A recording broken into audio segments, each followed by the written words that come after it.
నిజంగా జల విలయమే. ఒక్కసారి ఈ డ్రోన్ విజువల్స్ చూస్తే మీకు అర్థమవుతుంది. విజయవాడలోని అంబాపురానికి సంబంధించిన డ్రోన్ విజువల్స్. ఇది ప్యూర్లీ చాలా ఎత్తులో ఉండే మంచి ఏరియానే, ఇదేమి క్యాచ్మెంట్ ఏరియా కాదు.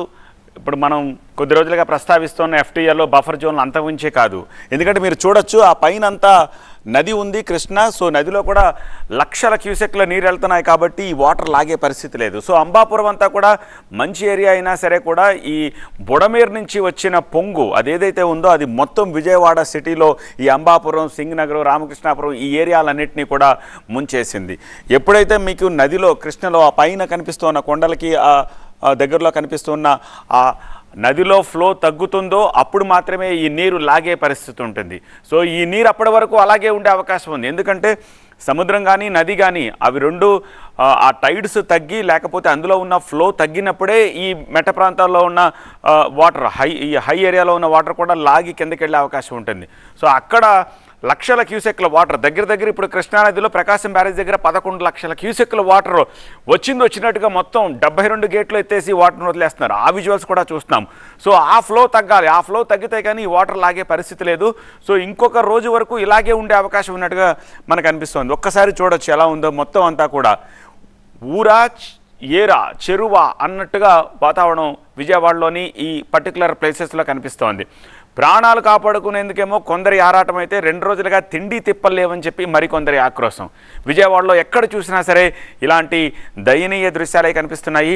అలాంటి వారందరికీ సాయం చేసేందుకు విజయవాడ సింగనగర్ ఏరియాలో రెస్క్యూ టీమ్స్ చాలా శ్రమిస్తున్నాయి. సింగనగర్లో వరద తాకిడికి మరబోట్లు కూడా వెనక్కి వచ్చేస్తున్న పరిస్థితి కనిపిస్తోంది. బోట్ సిబ్బంది చాలా కష్టం మీద బాధితులను చేరుకునే ప్రయత్నం చేస్తున్నారు.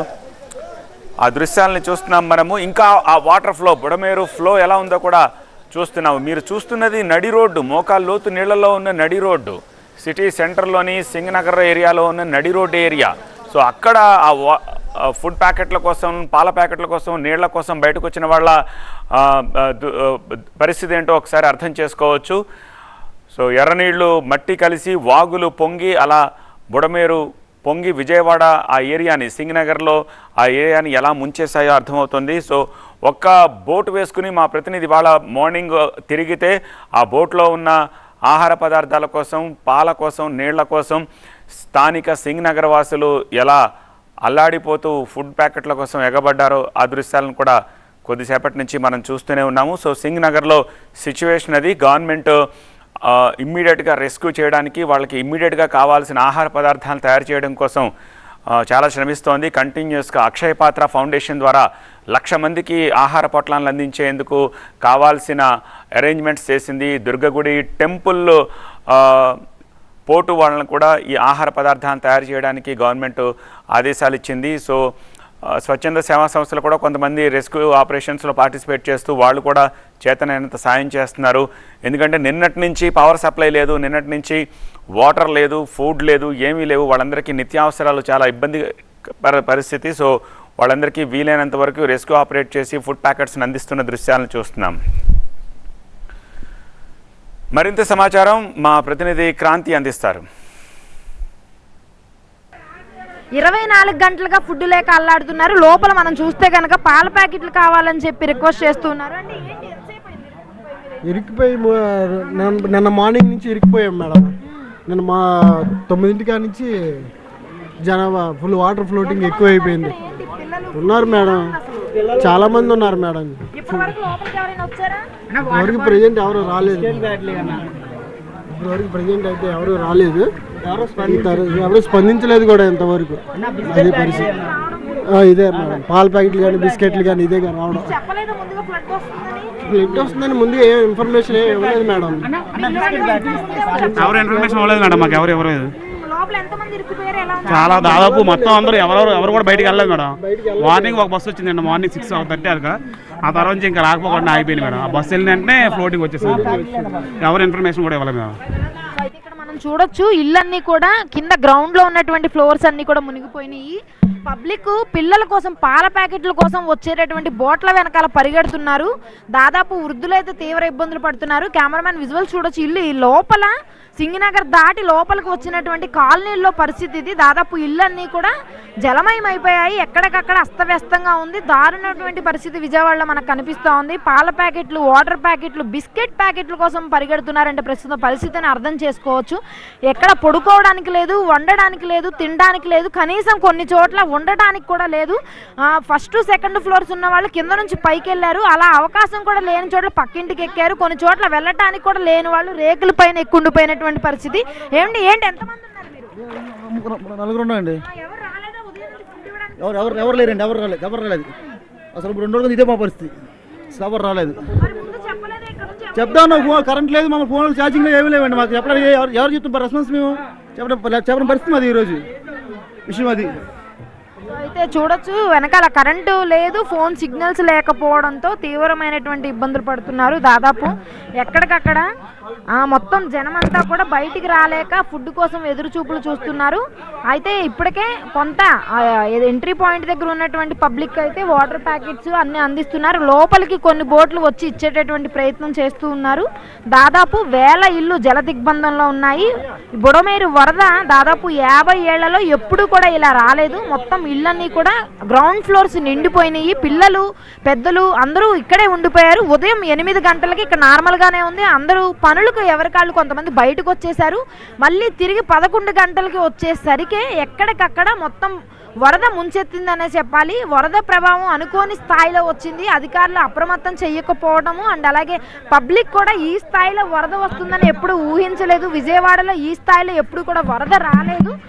దాదాపు 50 ఏళ్ల చరిత్రలో ఇదే మొదటిసారి అని చెప్పాలి. మనం ఇళ్ల పైన చూస్తే కనుక వృద్ధులు ఏ రకంగా వెంటపడి మరి మాకు ఒక ప్యాకెట్ ఇవ్వండి అని అడుగుతున్నారో ఇంత దయానీయ పరిస్థితి విజయవాడలో కనిపిస్తోంది. ఒకవైపు బుడమేరు వరద ముంచెత్తితే మరోవైపు ప్రకాశం బ్యారేజ్కి వరద ఇదే స్థాయిలో కొనసాగుతోంది. అటువైపుగా మనం రిటైనింగ్ వాల్ పై నుంచి భారీ ఎత్తున వరద నీరు పొంగుతుంది. అయితే బుడమేరు వరదని మనం చూసుకుంటే కనుక దాదాపు మొత్తం 15 నుంచి 20 వరకు కట్టలు తెగిపోయాయి. తెగిపోయిన కట్టలతో అటు సింగనగర్తో పాటు ఇక్కడ ఉన్నటువంటి రాజరాజేశ్వరిపేట, రామకృష్ణాపురం, కండ్రిక, రాజీవ్ నగర్, వాంబై కాలనీ అండ్ అలాగే వైఎస్ఆర్ కాలనీ, అంబాపురం, నున్న, పైపల రోడ్ అండ్ అలాగే ప్రకాష్ నగర్ ఇలా చెప్పుకుంటూ పోతే 10ల సంఖ్యలో ఉన్నటువంటి కాలనీలన్నీ జల దిగ్బంధంలో ఉన్నాయి. ఎవరూ కూడా బయటికి రాలేనటువంటి పరిస్థితి. దాదాపు 24 గంటలుగా ఇక్కడే ఉండిపోయారు. రెస్క్యూ కోసం ఎదురు చూపులు చూస్తున్నారు. ఈ వరద అంతా తగ్గాలంటే కనుక ఖచ్చితంగా పైనుంచి పడేటటువంటి వర్షపు నీటి ప్రవాహం తగ్గితే కానీ ఈ వరద మొత్తం క్లియర్ అయ్యేటటువంటి అవకాశం లేదు. ఒకవేళ క్లియర్ అయినా కూడా ఈ భారీ నష్టాన్ని ప్రజలు భరించలేనటువంటి పరిస్థితి. ఎందుకంటే ఈ ఏరియాలన్నీ కూడా చాలా మధ్యతరగతి ప్రజలు చాలా కష్టపడి నిర్మించుకున్నటువంటి ఇళ్ళన్నీ కూడా చాలా చోట్ల వరద ప్రవాహానికి నేల కొరిగినటువంటి పరిస్థితి. ఎక్కడికక్కడ చాలా చోట్ల ఇప్పటికీ మొత్తం అసలు అంచనా వేయలేని విధంగా ఉంది. అధికారులందరూ కూడా ఈ యొక్క నష్టాన్ని అంచనా వేసేటటువంటి పనిలో ఉన్నారు. పీకల్లోతు నీళ్లు బయటకు వస్తే కొట్టుకుపోయేటటువంటి ప్రవాహం. ఒక పక్క పైనుంచి చూస్తే కనుక బుడమేరు, కట్లేరు, మున్నేరు వాగులన్నీ కూడా పొంగి పొరులుతూ ఉన్నాయి. మరో పక్కన బుడమేరు అంటేనే విజయవాడలో ఎప్పుడు చిన్న డ్రైనేజీగా ఉంటుంది. విజయవాడలో ఉన్నటువంటి చిన్న చిన్న డ్రైన్ కనెక్షన్స్ అన్నీ కూడా దాంట్లో ఉంటాయి. పూడికతీత పనులు చేయకపోవడము, అక్కడికక్కడ కట్టలు మొత్తం తెగిపోయి ఉండడము, మొత్తం ఎక్కడికక్కడ మొత్తం పైన వెళ్ళి కలవాల్సినటువంటి ప్రవాహం కూడా తీవ్రమైన విధంగా సిటీలోకి వచ్చి చేరింది. మొత్తం డ్రైన్లతో సమానంగా విజయవాడ సిటీ ఒకవైపు మొత్తం కూడా పొంగి పొరులుతూ ఉంది.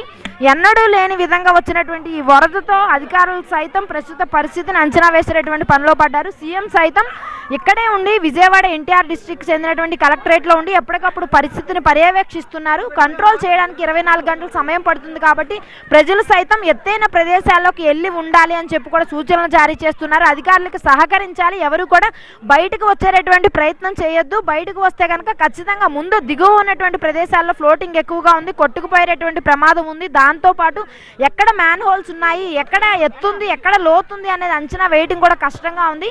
ఈ ఏరియాలో చాలా చోట్ల కాలువలు ఉంటాయి అండ్ అలాగే బుడమేరు వాగు 3 చోట్ల టర్నింగ్ ఉంటుంది. అసలు ఎక్కడ ఏది ఉందో కూడా తెలియదు. లోపల వారు బయటకు రావాలంటే ఖచ్చితంగా పెద్ద పెద్ద పోట్లలోనే బయటకు తీసుకురావాల్సినటువంటి పరిస్థితి. మొత్తం ప్రజలంతా కూడా ఎత్తైన ప్రదేశాల్లో ఉండి ఎదురు చూపులు చూస్తూ ఉన్నారు. కాబట్టి ఇదంతా క్లియర్ అయ్యే వరకు ప్రజలు సైతం అప్రమత్తంగా ఉండాలి. ఎమర్జెన్సీ సేవలు కూడా బయటకు వెళ్ళేటటువంటి పరిస్థితి లేదు కాబట్టి అవకాశం ఉన్నంత మేరకు ఒకరికొకరు సహాయం చేసుకుంటూ సేఫ్గా ఉండాలని చెప్పి అయితే అధికారులు సూచనలు జారీ చేస్తూ ఉన్నారు. కెమెరా పర్సన్ సుధీర్తో క్రాంతి, TV9 విజయవాడ నుంచి.